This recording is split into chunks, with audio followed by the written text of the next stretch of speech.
बॉलीवुड फिल्में बनाने वाले प्रोड्यूसर डायरेक्टर महेश भट्ट का नाम तो आपने सुना होगा। ये ऐसे फिल्म निर्माता हैं जो अपनी उपलब्धियों से ज्यादा विवादों के लिए चर्चा में रहे हैं।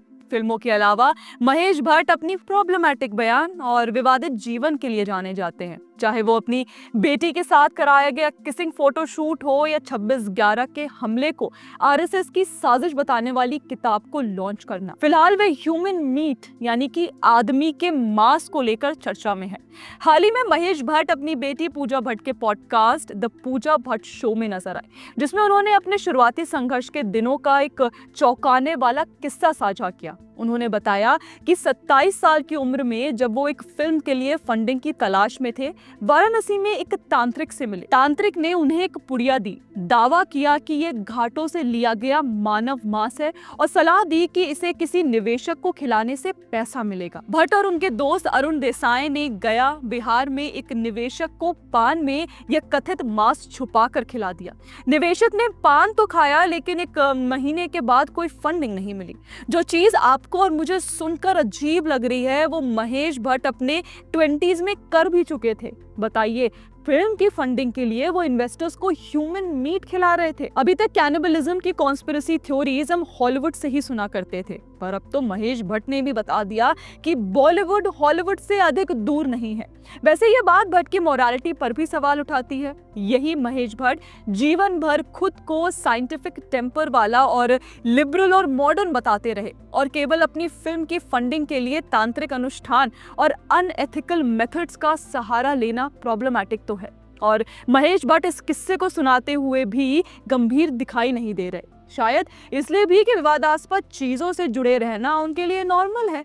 उनकी जिंदगी, परिवार, राष्ट्र सुरक्षा और दुश्मन देश यानी कि पाकिस्तान के प्रति सहानुभूति से जुड़े विवादों से भरी है, जो उन्हें एक प्रॉब्लमैटिक पर्सनालिटी बनाती है। देखिए, उनका सबसे ज्यादा चर्चित विवाद अपनी बेटी पूजा भट्ट के साथ 1990 का स्टारडस्ट मैगजीन फोटोशूट है। पूजा उनकी पहली पत्नी किरण भट्ट से जन्मी है और इस फोटोशूट के समय वो 18 साल की थी।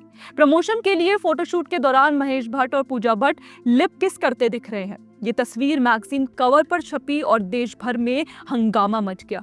लोगों ने इसे भारतीय संस्कृति का अपमान करार कर दिया था। कुछ ने भट्ट पर बेटी के शोषण का आरोप लगाया।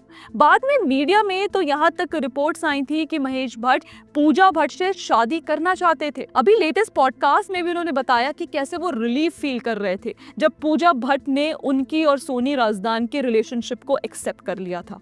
दोस्तों, सोनी राजदान महेश भट्ट की दूसरी पत्नी है। जब उनका अफेयर सोनी राजदान से चल रहा था तो उन्होंने इसके बारे में सबसे पहले पूजा भट्ट को बताया था, ना कि अपनी पहली पत्नी को, और उन्हें खुशी हुई थी कि पूजा ने सोनी राजदान को स्वीकार कर लिया।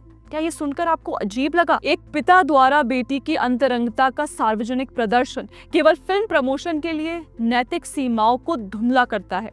1984 में सारांश के सेट पर सोनी राजदान से प्रेम, पूजा को पहले बताना और किरण भट्ट से तलाक लिए बिना सोनी राजदान से शादी करना, ये महेश भट्ट का पैटर्न है। महेश भट्ट परिवार में ही नहीं बल्कि देश से जुड़ी चीजों में भी प्रॉब्लमैटिक रहे हैं। 2008 के मुंबई हमले के बाद कांग्रेस सहित कई लोग ये साबित करना चाहते थे कि यह हमला आरएसएस ने करवाया है। उसी समय एक पत्रकार अजीज बर्नी ने आरएसएस की साजिश नाम से किताब लॉन्च की थी। किताब में दावा किया गया कि हिंदू संगठन आरएसएस ने इस हमले की साजिश रची थी।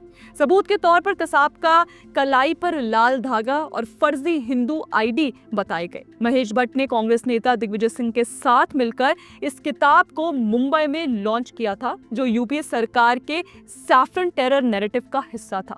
आरोप तो ये भी है कि महेश भट्ट के बेटे राहुल भट्ट ने मुंबई हमलों के मास्टरमाइंड डेविड हेडली को मुंबई में रेकी स्पॉट दिखाए और हेडली ने राहुल भट्ट को चेतावनी दी थी कि वो दक्षिण मुंबई से दूर रहे। महेश भट्ट हमेशा से ही पाकिस्तान को बचाते आए हैं।